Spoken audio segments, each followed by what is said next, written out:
Purpose and meaning. Without a good reason to keep pushing, you will quit.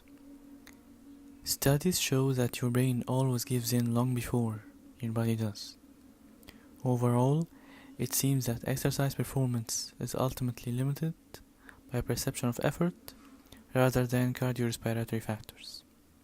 But this is not just true for athletics. It also holds for careers as well.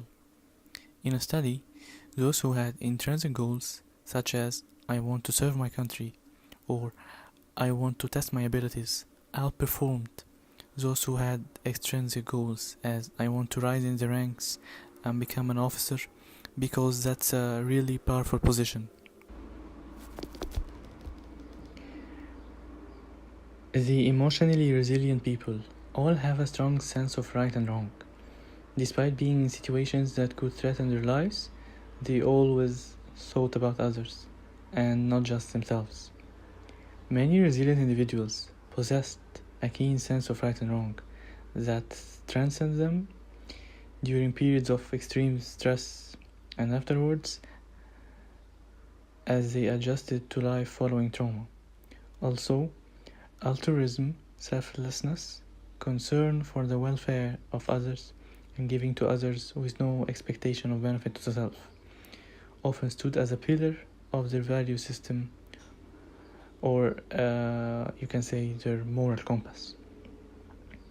Resilient people don't have jobs, they have callings, they have a mission and a purpose in life that gives meaning to the things they do.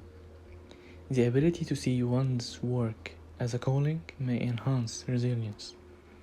This holds true even for people performing what you can say dirty work jobs, such as hospital cleaners, with all due respect for them, and for people who have been prevented from pursuing their chosen career.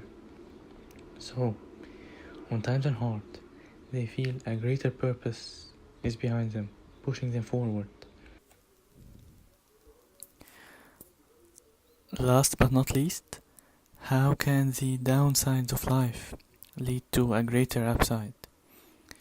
We hear a lot about PTSD, which is post-traumatic stress disorder, but we hear a lot less about the reverse, which is PTG, post-traumatic growth.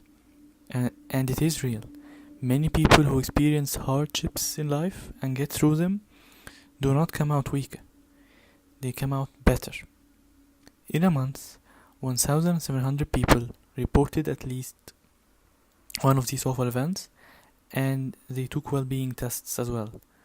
Surprisingly, individuals who had experienced one awful event had more intense trends and therefore higher well-being than individuals who had none.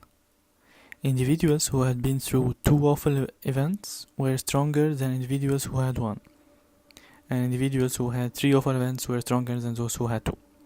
So, it sounds like it sounds like Nietzsche was right.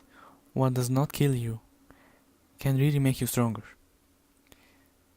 And finally, once the threat is past, once the dust has settled, can we have a normal life again? Actually, sometimes life can even be better. To live life to the fullest, some amount of difficulty is essential. When times get tough and you don't know how you are going to stay resilient, remember not to trust the doom and gloom coming out from that voice in your head. The voice who exaggerates is not telling the truth. Your psychological immune system is slowly getting into gear, and some scribbling can help it along. You are a bit of a mystery, even to yourself. Don't worry, it keeps things interesting. You can get to know yourself better by watching your behavior, and if you act like the person you want to be, you will start telling yourself an accurate and more positive story about your life. Be careful though. If you follow my advice, you may end up becoming a really good person, And finally, I would like to quote one of the resilient people who said, I am more vulnerable than I thought, but much stronger than I ever imagined. I would like to thank everyone who has listened to my recordings here so far, and I highly recommend that you check out my previous videos regarding the personal development. Thank you guys so much for listening, and I will catch you, maybe, I don't know, I hope I'll catch you on the next video. Bye.